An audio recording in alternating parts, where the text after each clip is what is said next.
Hello my dear students, welcome back to one more class. आज की इस class में हम स्टडी करने वाले हैं प्रैक्टिकल क्लास 12th का एक और कॉन्सेप्ट, और वो है chromatography. Students, generally under content based experiment हर स्कूल में क्रोमैटोग्राफी ये एक्सपेरिमेंट जो करवाया जाता है। तो मैं सबसे पहले आपको थोड़ा सा जनरल इंट्रोडक्शन दूंगी कि क्रोमैटोग्राफी होता क्या है। क्रोमैटोग्राफी क्या है? क्रोमैटोग्राफी जो है ये एक ऐसी टेक्निक है, ये क्या है, एक टेक्निक है। और ये कैसी ये इस टेक्निक में हम क्या देखते हैं? It is a technique to separate, it is a technique to separate colored components. It is a technique to separate colored components. colored components जो present रहते हैं, colored components present in mixture of particular colours. ठीक है, so हम कहेंगे कि technique to separate coloured components present in mixture. For example if अगर हमारे पास में एक मिक्सचर है, किस किस का मिक्सचर है? ये मिक्सचर है हमारे पास में रेड एंड ब्लू इंक का। क्या है हमारे पास में? मिक्सचर है रेड एंड ब्लू इंक का। तो इस रेड एंड ब्लू इंक को किस तरीके से सेपरेट करना है वो हम स्टडी करते हैं थ्रू क्रोमैटोग्राफिक टेक्निक। ठीक है, सो क्रोमा, इसके कलर में ही एक्चुअल में इसका नेम का मीनिंग छुपा हुआ है, और वो ऐसा है कि क्रोमा, क्रोमा मतलब क्या होता है? कलर। ग्राफी मतलब क्या होता है? सेपरेशन। तो ऐसी टेक्निक जिसमें कलर सेपरेशन होता है उसे कहा जाता है क्रोमैटोग्राफी। और बेटा, ये जो क्लास 12th में जो प्रैक्टिकल है ये काफ़ी इजी प्रैक्टिकल होता है। तो मैं आपको इसको सबसे पहले प्रोसीजर समझाती हूँ और साथ साथ में कुछ वाइवा क्वेश्चंस भी समझाऊंगी। अब देखिए, प्रोसीजर क्या होती है, हमें किस तरीके से परफॉर्म करना रहता है। प्रोसीजर समझने से पहले आप ये देख लो कि इसका क्वेश्चन क्या बनता है ना? क्वेश्चन क्या बनता है, मतलब एम क्या होता है एक्सपेरिमेंट का? एक्सपेरिमेंट का एम आपको मिलेगा टू सेपरेट कलर्ड कंपोनेंट। आपके सिलेबस में ये एक्सपेरिमेंट है एंड 90% स्कूल में यही एक्सपेरिमेंट करवाया जाता है। ठीक है, to separate coloured components present in, to separate color component present in the mixture of number in the mixture of red and blue inks by ascending paper chromatography, ascending paper chromatography। Now अभी हम ये देख लेते हैं कि ascending paper chromatography क्या होती है। तो प्रोसीजर समझाने से पहले मैं आपको थोड़ा सा आइडिया दे देती हूँ। जैसे मैंने अभी बताया कि क्रोमैटोग्राफी क्या है, एक टेक्निक है ना? तो ये टेक्निक जो है ये डिफरेंट टाइप से की जा सकती है, और इसीलिए क्रोमैटोग्राफी करने के कुछ तरीके रहते हैं। तो उनमें से सबसे पहले हम देखते हैं असेंडिंग पेपर क्रोमैटोग्राफी। क्या होती है? Ascending and descending paper chromatography होती है। Ascending and descending paper chromatography. ठीक है, और ये मोस्ट पॉपुलर एक्सपेरिमेंट होता है हमारे क्लास 11th एंड 12th में। जैसे ही आप थोड़ा सा हायर लेवल में जाओगे वहां पर एक और आपको एक्सपेरिमेंट मिलेगा जिसे कहा जाएगा थीन लेयर क्रोमैटोग्राफी। इसको क्या कहते हैं? Thin layer chromatography. एक और आपको मिलेगा जिसे कहा जाता है, ये थीन लेयर क्रोमैटोग्राफी हो गया। फिर एक आता है कॉलम क्रोमैटोग्राफी। तो ये सभी आप ग्रेजुएशन और पोस्ट ग्रेजुएशन लेवल पे स्टडी करते हैं। तो मैं आपको सबसे पहले सिर्फ समझाऊंगी इसमें से कि असेंडिंग क्रोमैटोग्राफी क्या होती है। तो चलिए स्टार्ट करते हैं और हम देख लेते हैं कि एक्सपेरिमेंट को किस तरीके से परफॉर्म करना है। तब क्रोमैटोग्राफी एक्सपेरिमेंट परफॉर्म करने से पहले हमें पता होना चाहिए कि क्रोमैटोग्राफी इस टेक्निक में हमें 2 टाइप की फेजेस मिलेंगी। क्या मिलेंगे? 2 फेजेस। कौन कौन सी 2 फेजेस होगी? एक होगी स्टेशनरी फेज, एक क्या होगी? स्टेशनरी फेज होगी, और दूसरी जो होगी वो होगा मोबाइल फेज। एक स्टेशनरी फेज होगा और दूसरा मोबाइल फेज होगा। अब देखो, मोबाइल फेज मतलब क्या होगा? मोबाइल फेज मतलब होगा कि जो भी हम सॉल्वेंट यूज कर रहे हैं, क्या यूज कर रहे हैं? जो भी हम सॉल्वेंट यूज कर रहे हैं उस सॉल्वेंट को कहा जाएगा मोबाइल फेज।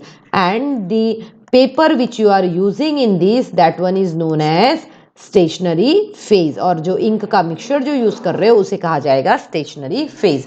अब देखिए मैं बताती हूँ आपको कि इस एक्सपेरिमेंट को परफॉर्म कैसे करना है। तो एक्सपेरिमेंट परफॉर्म करने के लिए आपको एक प्रॉपर मेजरमेंट, ठीक है, ये मेजरमेंट आप अपने मन से ले सकते हो। अप्रोक्सीमेटली हम कह सकते हैं कि 20 × 2 सेंटीमीटर की हमें क्या करनी है, एक स्ट्रिप लेनी है। अब ये क्वेश्चन ये आता है कि क्या हमें नॉर्मल पेपर का स्ट्रिप लेना है, क्या नहीं, हमें लेना है स्ट्रिप ऑफ क्रोमैटोग्राफिक पेपर। हमें क्या लेना है, स्ट्रिप ऑफ क्रोमैटोग्राफिक पेपर। जो क्रोमैटोग्राफिक पेपर जो है उसकी हमें स्ट्रिप लेनी है। और इसके बाद में हम क्या करने वाले हैं उसमें, या तो आप क्रोमैटोग्राफिक की स्ट्रिप ले सकते, या फिर अगर क्रोमैटोग्राफिक की स्ट्रिप नहीं प्रेजेंट है आपके लेबोरेटरी में तो फिर एक आता है वॉटमन फिल्टर पेपर। ये फिल्टर पेपर का नाम होता है बेटा, ठीक है, कौन सा होता है ये, वॉटमन फिल्टर पेपर। ठीक है, इस वॉटमन फिल्टर पेपर की एक स्ट्रिप लेना है हमें इस मेजरमेंट के। आप थोड़ा सा मेजरमेंट कम ज़्यादा कर सकते हैं, कोई प्रॉब्लम नहीं है। अब अगर आपने ये ऐसी स्ट्रिप ले ली, मैं स्ट्रेट ड्रॉ करने की कोशिश करती हूँ। देखिए ये इस तरीके से आपने एक स्ट्रिप ले ली है। अब इस स्ट्रिप के पे क्या करना है आपको, इस स्ट्रिप पे आपको बॉटम से अप्रोक्सीमेटली 3 सेंटीमीटर पे एक पेंसिल से लाइन ड्रॉ करना है। ठीक है, अब पेंसिल से लाइन ड्रॉ करना है प्रॉपर तरीके से, और साथ में ही एक सेंटर से भी इस तरीके से लाइन ड्रॉ करना है। और ये सभी वर्क आपको पेंसिल से करना है। किससे करना है, पेंसिल से करना है। अब इसके बाद में हमारे पास में होती है कैपिलरी ट्यूब। हर एक लेबोरेटरी में कैपिलरी ट्यूब होती है। तो इस कैपिलरी ट्यूब में हम क्या करेंगे, कैपिलरी ट्यूब लेंगे। अब कैपिलरी ट्यूब मतलब कैसी होती है, एक छोटी सी ऐसी ग्लास की ट्यूब रहती है जो अंदर से क्या रहती है, हॉलो। ठीक है, एक ऐसी छोटी सी ग्लास ट्यूब रहती है जो अंदर से हॉलो रहती है। अब हम क्या करने वाले हैं, वो मिक्सचर लेंगे।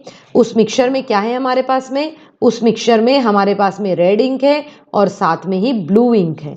जब रेड और ब्लू इंक को आप साथ में कर लेते हो तो वो लगभग ब्लैक कलर जैसी ही दिखती है।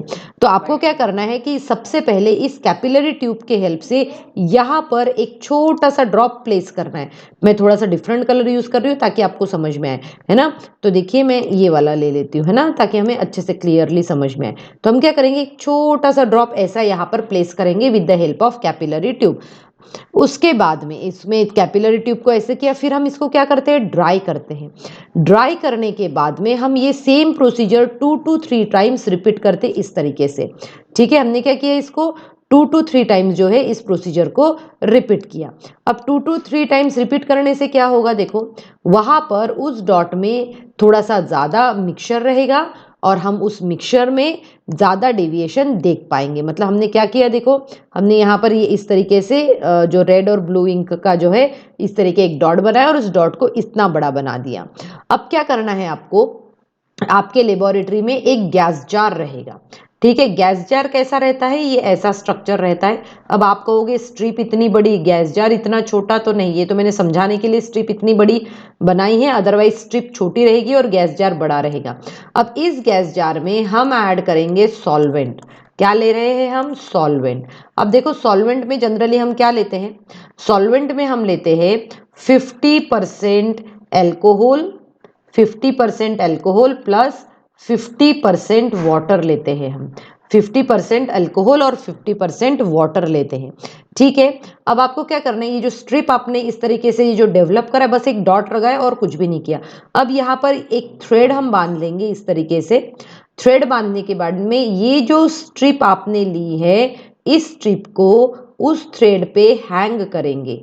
वो हैंग करने के बाद में बस आपको प्रिकॉशन क्या लेनी है कि ये जो आपका डॉट जो था वो सॉल्यूशन से थोड़ा सा ऊपर होना चाहिए। क्या होना चाहिए, सॉल्यूशन से थोड़ा सा ऊपर होना चाहिए। इस तरीके से आप उसको ये जो है इस तरीके से आप उसको हैंग करेंगे। ठीक है, तो हमने पूरे स्ट्रिप को नहीं डुबोया है उसमें, हमने सिर्फ उसका एंड डुबोया है। ठीक है, अब क्या होगा, और इसको अनडिस्टर्ब रखने के लिए हमने इसके ऊपर एक इस तरीके से लीड भी रख दी ताकि वो हिले नहीं। अब आप क्या देखते हो, थोड़ी देर बाद में जैसे ही थोड़े स्लोली, जैसे मैंने बताया कि सॉल्वेंट क्या है, मोबाइल फेज है, तो सॉल्वेंट स्लोली इस तरीके से यहाँ पर मूवमेंट करना स्टार्ट कर देता है। जैसे ही सॉल्वेंट मूवमेंट करेगा हमें यहाँ सेपरेटली रेड और ब्लू कलर की इंक जो है ऐसे इस तरीके से सेपरेट होती हुई, और वो इंक जो है इसी लाइन से जाएगी, ठीक है, इस तरीके से जाएगी। अगर मान के चलिए ये रेड इंक इस तरीके से सेपरेट हो जाएगी, और उसके बाद में अगर हमारे पास में ब्लू इंक भी है तो ब्लू इंक भी यहाँ से इस तरीके से ऐसे ऐसे सेपरेट होना स्टार्ट हो जाएगी। और बेटा ये एक्सपेरिमेंट जब तक आप करके नहीं देखोगे आपको ये ज़्यादा क्लियर नहीं होगा। तो देखिए, और आपका सॉल्वेंट जो है वो सॉल्वेंट यहाँ पर इस तरीके से ऊपर तक आपको ये स्ट्रिप गीली दिखेगी।